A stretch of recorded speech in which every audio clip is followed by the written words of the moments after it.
Pem bom Amerika sedang menghancurkan persediaan rudal Iran dan menghancurkan pabrik-pabrik yang membuat rudal tersebut. Itu berarti Iran kehilangan yang mereka miliki sekarang dan juga kemampuannya untuk membuat lebih banyak. Inilah alasan mengapa B-2 Spirit menjadi mimpi buruk terbesar bagi Iran. Mari saya tunjukkan. Ya, tapi pertama-tama mari kita dengarkan dari Laksamana Cooper dari Komando Pusat tentang seberapa besar kerusakan yang telah dilakukan oleh pembom-pembom ini hanya dalam 72 jam terakhir. Silakan dengarkan.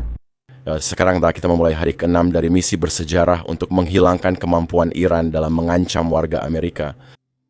Jika saya boleh bicara layaknya perwira Angkatan Laut, kami melaju penuh melaksanakan perintah para pemimpin di Washington. Presiden dan Sekretaris Hexet sudah sangat jelas menyampaikan harapan mereka, dan kami berada di tingkat pelaksanaan tinggi.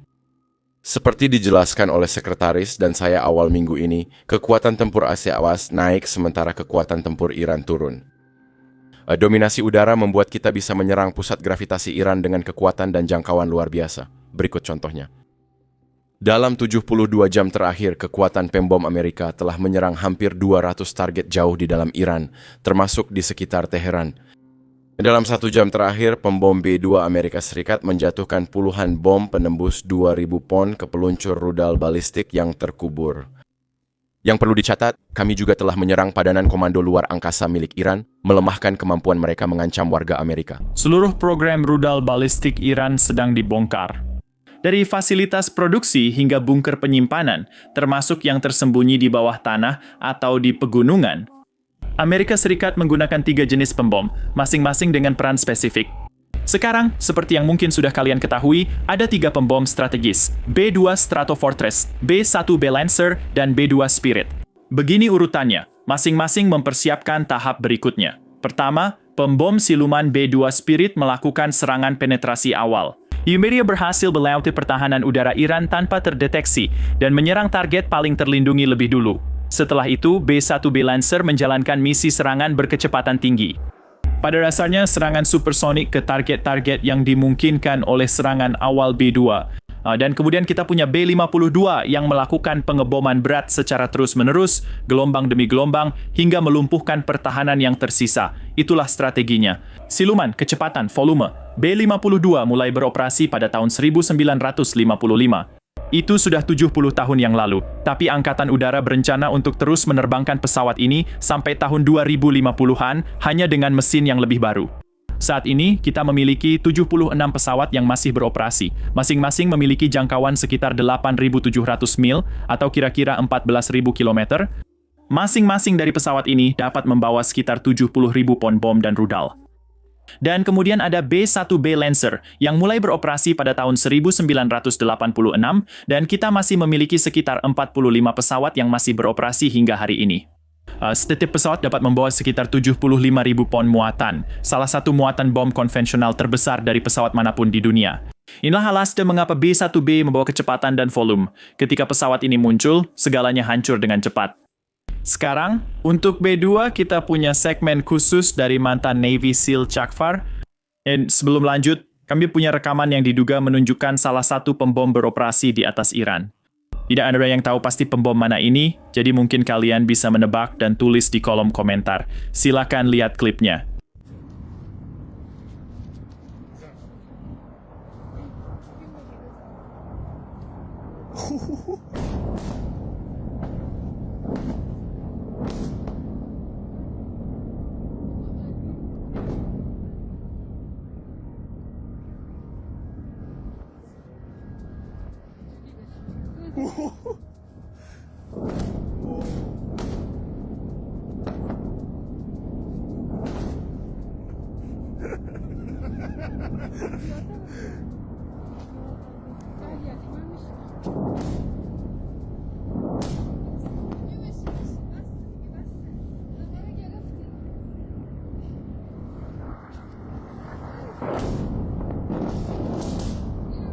Sekarang, banyak orang di internet berpikir bahwa ini adalah B-2 Spirit.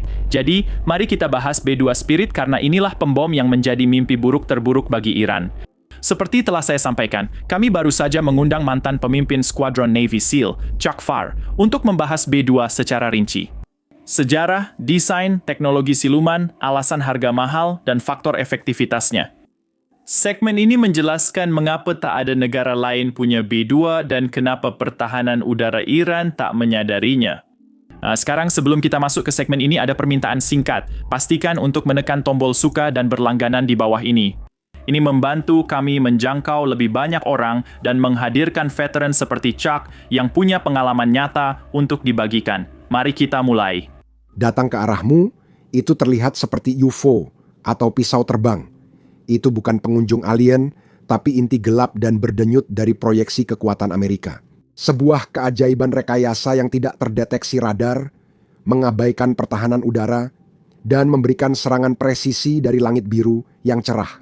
Kenalkan Northrop Grumman B-2 Spirit, pembom siluman, sebuah sayap terbang yang telah menghantui langit musuh sejak debut tempurnya di tahun 90-an, dikembangkan secara sangat rahasia di Area 51 lahir dari paranoia Perang Dingin dan diasah dalam konflik modern. B-2 adalah bukti nyata dari apa yang terjadi ketika teknologi mutakhir dipadukan dengan misi yang sangat penting, menembus, menyerang, dan menghilang. Jadi, mari kita ungkap tabir dari pesawat tempur yang penuh teka-teki ini. Kontrol penerbangan, keahlian menghindari radar, kemampuan peperangan elektronik, serta kekuatan dahsyat yang dibawanya ke medan tempur. Lalu kita akan membahas luka pertempuran terbarunya dan mengintip penerusnya, B-20 Satu Rider yang sedang menunggu di balik cakrawala dan siap mendefinisikan ulang dominasi udara. B-2 bukan sekadar pesawat. Ini adalah anomali yang menentang hukum fisika.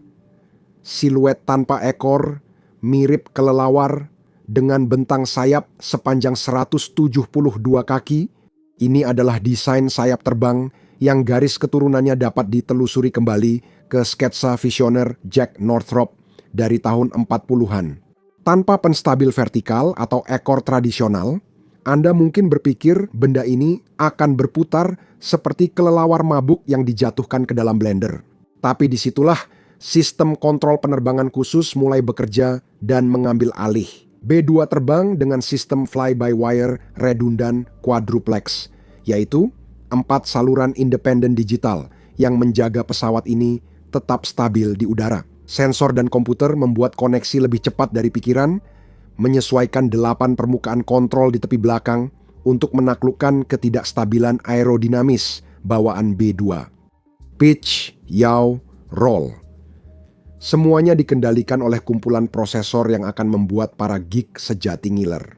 Penggunaan semikonduktor khusus dan peralatan komputasi tercanggih bekerja tanpa menghasilkan tanda-tanda elektromagnetik seperti yang biasanya dihasilkan oleh elektronik konsumen. Mata Sauron bisa melacak iPhone dan laptopmu, bahkan saat kamu menonton video ini, tapi tidak bisa melacak B-2. B-2 adalah hantu elektromagnetik yang melaju dengan kecepatan 0,9 Mach sedikit di bawah kecepatan suara. Keajaiban benar-benar terjadi di ketinggian rendah. Radar pengikut medan B-2 yang terintegrasi dalam sistem AN/APQ-18 memungkinkannya terbang rendah di ketinggian kurang dari 200 kaki sambil melaju dengan kecepatan 600 mil per jam.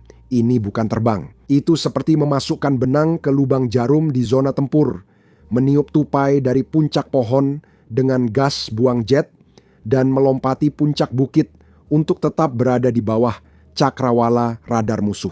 Kru, hanya 2 pilot, tidak lebih, duduk di kokpit yang lebih menekankan pada pengelolaan superkomputer bersayap daripada keberanian mengendalikan tuas kemudi dan pedal.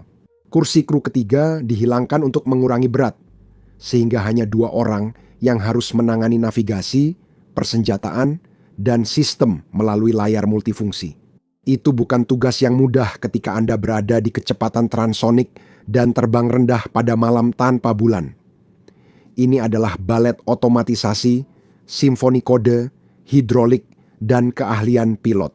Itulah mengapa B-2 bisa melewati wilayah udara yang dijaga ketat dan terlarang seakan tak terjadi apa-apa. Siluman bukan sekadar kata kunci untuk B-2, melainkan segalanya. Penampang radar pesawat ini sangat dirahasiakan.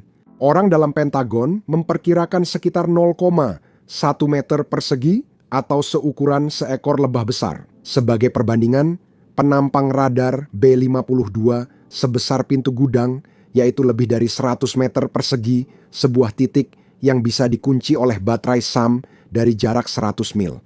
Jadi, bagaimana B-2 bisa melakukan ini? Kita mulai dari bentuknya. Tidak ada sudut tajam, tidak ada tonjolan, hanya lekukan halus yang mengalir dan menyebarkan gelombang radar, seperti trik pengalihan perhatian seorang pesulap. Material komposit pada rangka pesawat, serat karbon, termoplastik aerodinamis, dan bahan rahasia lainnya tidak hanya memantulkan radar. Mereka juga menyerapnya. Lapisi dengan material penyerap radar, semacam ramuan rahasia dari pelapis dan cat yang menyerap energi elektromagnetik dan mengubahnya menjadi panas, bukan pantulan. Kamu punya platform serangan strategis dan hantu terbang, mesinnya 4 General Electric F-100, 18 masing-masing menghasilkan daya dorong, 17.300 pon tertanam jauh di dalam sayap. Pembuangan gas buangnya diarahkan ke bagian atas melalui saluran berliku untuk menyamarkan jejak panas dan juga meredam suara. Bahkan bilah turbin jetnya pun dirancang siluman. Terbuat dari kristal tunggal paduan logam rahasia, bilah ini mampu menahan panas dan tidak memantulkan gelombang radar. Antena-antena dapat ditarik rata dengan permukaan dan flap-flap terkunci dalam mode siluman, bahkan cat abu-abu gelap. Anti pantulannya membuat pesawat ini menyatu dengan langit di ketinggian lebih dari 50.000 kaki. Kru perawatan memperlakukan burung besi ini seperti seorang diva. Setiap goresan atau penyok langsung diperbaiki agar tidak mengganggu penampang radar pesawat. Hasilnya, para penjaga udara musuh hanya melihat kilatan, mungkin gangguan, tapi tidak ada yang cukup jelas untuk dikunci. Pembom siluman ini bukan tidak terlihat. Pesawat ini tidak terdeteksi sensor, seperti bayangan yang lolos dari jaring. B-2 tak hanya bersembunyi, tapi juga bertarung licik di spektrum elektromagnetik. Sistem manajemen pertahanan AN/APR-63 adalah otak di balik perlengkapan peperangan elektroniknya. Ini adalah perangkat yang mendeteksi emisi radar dan menemukan ancaman radar pesawat tempur, bahkan sinyal AWACS, lalu memberikan intelijen waktu nyata kepada kru penerbangan. Dipadukan dengan radar AN/APQ-181 yang memiliki kemungkinan intersepsi rendah, ini adalah hantu yang bisa melihat tanpa terlihat, memetakan medan dan target dengan emisi minimal. Peningkatan memungkinkan B-2 untuk mengubah rute secara dinamis saat terbang, menghindari ancaman baru seperti Grandmaster Catur menghindari skakmat. Tindakan balasan elektronik adalah perisai dan pedang B-2. Chaff dan flare adalah trik lama berupa awan logam dan umpan panas untuk mengecoh rudal, namun masih ada yang tersembunyi di baliknya. Jamming aktif adalah aset penting.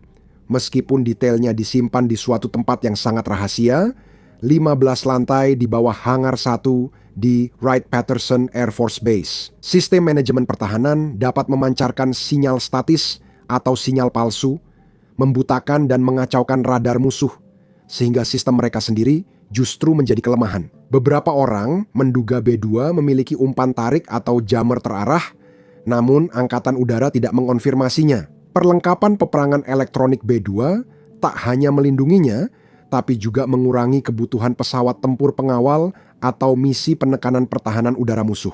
Pesawat ini sendiri jadi tim penghancur, mengubah aturan pertempuran udara dengan kecepatan, jangkauan, dan daya tahan. Subsonik di Mach 0,95, sekitar 650 mil per jam, B-2 tidak akan menang adu cepat dengan F-22 atau mengungguli MiG-31. Tapi kecepatan bukanlah keunggulannya, jangkauanlah yang utama. Dengan jangkauan tempur 6.000 mil laut tanpa pengisian bahan bakar ulang dan lebih dari 10.000 mil laut dengan satu pengisian bahan bakar di udara dari KC-135B2 dapat lepas landas dari Whiteman Air Force Base di Missouri. Menyerang target, misalnya di Korea Utara atau mungkin Iran, dan kembali untuk sarapan. Ketahanan misi, Kru telah terbang dalam maraton selama 44 jam, pikirkan Kosovo pada tahun 1999 atau Afghanistan pada tahun 2001. Berkat ranjang lipat, toilet komersial, dan tekad yang kuat. Mesin F-118 hemat bahan bakar dan cukup efisien menjaga B-2 terbang berhari-hari dengan dukungan tanker, menghasilkan dorongan sangat senyap. B-2 memang tidak cepat, tapi sangat tangguh, seperti pelari maraton di dunia yang mengutamakan kecepatan. Dilengkapi rudal jelajah dan senjata jatuh bebas. Ruang bom internal B-2 adalah sepasang ruang penyimpanan berkapasitas 20.000 pon, mampu membawa total muatan senjata hingga 40.000 pon, baik senjata nuklir maupun konvensional, senjata jarak jauh, atau bom gravitasi. Rudal jelajah yang diluncurkan dari udara seperti AGM-150 JAS SSM, yaitu Joint Air to Surface Standoff Missile, memberinya jangkauan antara 230 hingga 575 mil. Rudal itu sendiri cukup siluman untuk melewati pertahanan sebelum mengantarkan hulu ledak seberat 1000 pon yang panas dan segar langsung ke bunker atau markas musuh. AGM-154 JSO Joint Standoff Weapon dapat meluncur sejauh 80 mil untuk mengantarkan munisi cluster atau bom presisi, sangat cocok untuk melemahkan lapangan udara, konsentrasi pasukan, atau silo rudal. Jika ingin cara lama, pesawat ini punya yang klasik, munisi jatuh bebas, hingga 80, ya, saya bilang 80 Mark 82 JDAM, bom seberat 500 pon dengan panduan GPS untuk serangan saturasi, atau 16 bom nuklir B-83 masing-masing 1,2 megaton. Saat perlu menghapus satu kotak grid dan mengucapkan selamat tinggal selamanya. Jika ingin kirim pesan jelas non-nuklir, B-2 dapat membawa GBU-57 Massive Ordnance Penetrator, bom penembus bunker seberat 30.000 pon yang bisa menembus hingga 200 kaki di bawah tanah untuk menghancurkan pusat komando, fasilitas nuklir, atau gudang senjata. Muatan B-2 sangat fleksibel. Serangan jarak jauh, presisi konvensional, hingga nuklir di hari kiamat menjadikannya bagaikan pisau Swiss Army yang siap untuk segala pertarungan. B-2 sangat sibuk membuktikan kemampuannya di wilayah konflik, seperti di Libya pada 2011 dalam operasi Odyssey Dawn. Pada 19 Maret, 3 B-2 melakukan perjalanan pulang pergi selama 25 jam dari Whiteman untuk menjatuhkan 45 JDAM di lapangan udara Gaddafi dekat Tripoli, menghancurkan 40 tempat perlindungan pesawat yang diperkuat. Tanpa pengawal, tanpa kerugian, hanya serangan diam-diam yang melumpuhkan angkatan udara Libya dalam semalam. Lanjut ke Januari 2017, operasi Inherent Resolve. Sepasang B-2 menyerang kamp ISIS dekat Sirte, menjatuhkan 108 JDAM untuk menghancurkan lokasi pelatihan dan area persiapan. Operasi Maraton 34 jam membuat para pemimpin ISIS tewas, terkubur di bawah puing dan kehancuran. Lalu ada Yaman, Oktober 2024. Di tengah serangan Houthi terhadap pelayaran di Laut Merah, B-2 menyerang gudang senjata dan fasilitas drone di Sanaa. Detailnya masih samar, tapi warga setempat melaporkan suara gemuruh dari langit yang cerah. Setiap misi menunjukkan kemampuan B-2 untuk menyerang keras dari jarak jauh tanpa suara terdengar di darat atau terdeteksi di radar musuh. Hanya 19 yang masih beroperasi saat ini, turun dari 21 setelah kecelakaan pada tahun 2008 dan 2022. Namun armada yang tersisa masih memiliki daya hancur yang luar biasa ketika situasi memanas. Hantu berikutnya yang akan menggantikan adalah penerus B-2. Masa bakti B-2 tinggal menghitung hari, dijadwalkan pensiun pada tahun 2032. Tongkat estafetnya akan diberikan kepada B-2, Puluh 1 Raider. Diperkenalkan pada Desember 2022 di Palmdale, California, mahakarya Northrop Grumman ini melanjutkan warisan B-2 dengan penuh semangat. Lebih kecil, ramping, dan lebih murah, seharga $700 juta per unit dibandingkan B2 yang 2 miliar dolar setelah penyesuaian inflasi. Penampang radar dikabarkan seukuran serangga. Bayangkan lalat buah, bukan lebah. Berkat material penyerap radar generasi terbaru dan bentuk sayap terbang yang lebih disempurnakan. Mesinnya kemungkinan besar Pratt dan Whitney F135 menjanjikan efisiensi dan kemampuan siluman yang lebih baik. Dengan jangkauan lebih dari 6.000 mil tanpa isi ulang bahan bakar, cukup untuk menyerang kemana saja di bumi dari Asia alas hanya dengan satu bantuan pesawat tanker. Perangkat peperangan elektronik dan avionik B-21 sangat maju, dengan perangkat lunak arsitektur terbuka untuk pembaruan cepat dan kemampuan jaringan sensor penembak. Bayangkan Raider seperti menjadi pengatur serangan bagi kawanan drone atau terhubung dengan F-35 sambil menghindari rudal hypersonic. Muatan?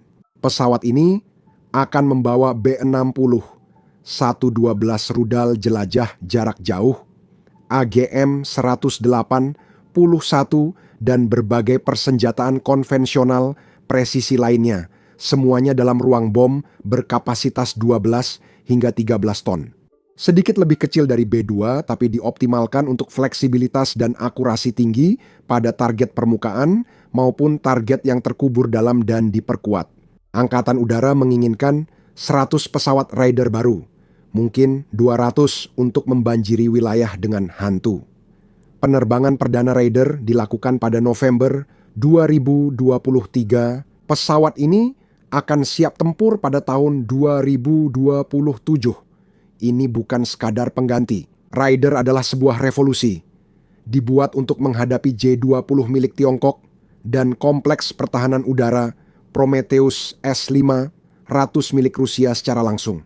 Kesimpulannya, B-2 Spirit mendefinisikan ulang arti pembom, senyap, mematikan, tak tersentuh. Kontrol penerbangannya menaklukkan desain radikal. Kemampuan menghindari radar membuatnya mimpi buruk pertahanan udara, sementara sistem perang elektroniknya menjadikannya serigala penyendiri di medan tempur. Pesawat ini telah menunjukkan kemampuannya dari Libya ke Yaman, menghantarkan serangan mematikan dengan presisi tinggi. Namun, B-21 Raider muncul sebagai penerus yang menjanjikan kemampuan siluman yang lebih baik, jangkauan yang lebih jauh, dan kecerdasan yang melebihi pendahulunya, sekaligus meningkatkan jumlahnya. Mereka menandai era di mana jangkauan Amerika luas, serangannya presisi, dan musuhnya tidur gelisah. Di tengah ancaman seperti kendaraan hipersonik Tiongkok dan radar canggih Rusia, burung siluman ini memastikan Amerika Serikat tetap unggul lewat sayap-sayap tak terlihatnya. Langit bukan batas, tapi medan perang, dan para hantu sedang unggul.